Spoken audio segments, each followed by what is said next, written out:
Welcome to another edition of Education Champions. I'm Brian Sexton, joined by Sarah Schaefer. You ready to dive in? I'm ready, Brian. We got a great show today. More energy than you could possibly stand, and we are going to bring on a math education consultant, Heidi Sabnani, who is also the host of a show just like this called Math for All.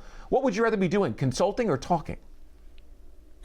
Oh, that's a hard one. I actually probably the consulting end of it. I love working with teachers and students in their classroom and really helping them find their full potential. So the talking is a secondary where I get to speak with amazing educators.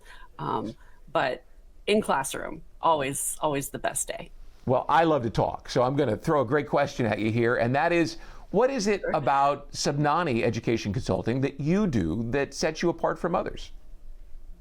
Yeah, so I do the math consulting that I do through the lens of how to help teachers and students who have math anxiety or who are reticent to engage in mathematical content.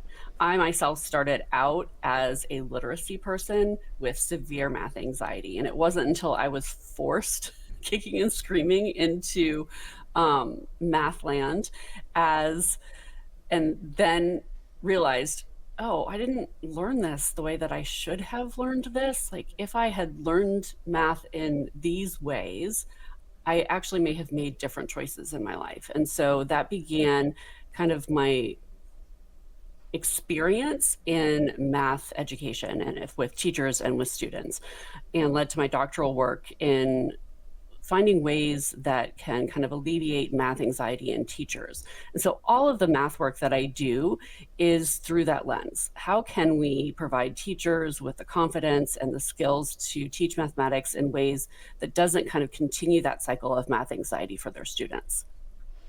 And So my Heidi, literacy work is, you were just starting to talk about that literacy work. And so when you talk about anxiety, and as you have found in your work, elementary teachers maybe tend to have more anxiety in the math world than they do in the literacy world. So in your work, what do you do to help them connect how those approaches really may not be that different? Yeah, so one of the things I do is tell them kind of my own story of how I got into math education and how I started with being told by my boss when I was going to do math, you have great questioning skills. And a lot of times students just need to be heard and listened to. And so a lot of literacy teachers are amazing question askers. And so helping students see you don't always have to have the immediate answer, but ask them what they're thinking, ask them how they got the answer that they got. And asking how they feel about the math that they're doing as well is really a great starting point where they can notice and note versus notice and wonder. Absolutely. So you talk about those questioning techniques and something really important and just simple things that we could do on a daily basis. As you work in schools with teachers, the culture of the classroom is really important with that idea of anxiety. How has that culture changed, and what practices are put in place for administrators in schools to support their teachers with the changes they're seeing? Yeah, so a couple of things. Some of it is an initial conversation.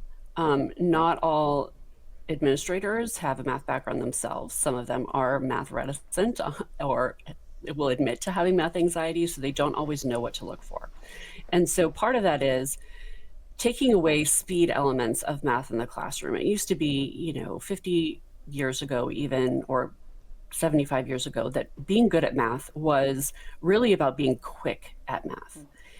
And nowadays we have computers and computational machines, and I do carry around a calculator in my pocket all the time.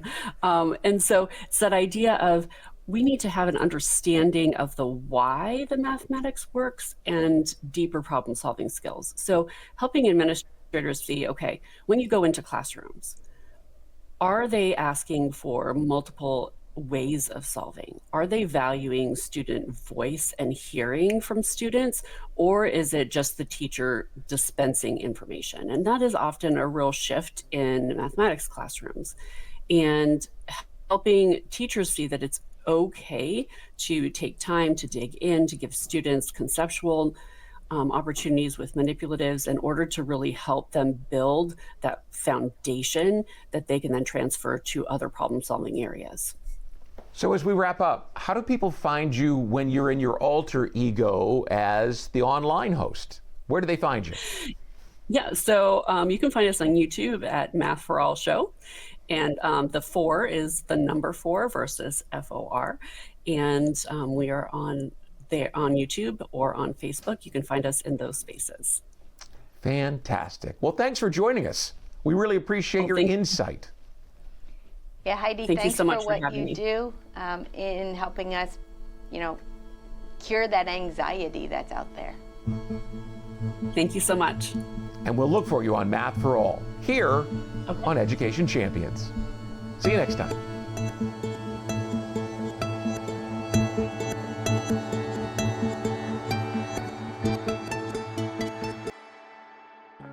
I'm Sarah Schaefer, founder of Mathodology. We're a company that's invested in helping parents, teachers, students understand the whys behind the math concepts and not just the how-tos. Understanding how math connects. The ideas connect and should not be taught in isolation. We need to provide these connections. This is what I do, and this is what I'm so passionate about. Thank you for watching, and I hope you will take advantage of the support and the training that we offer.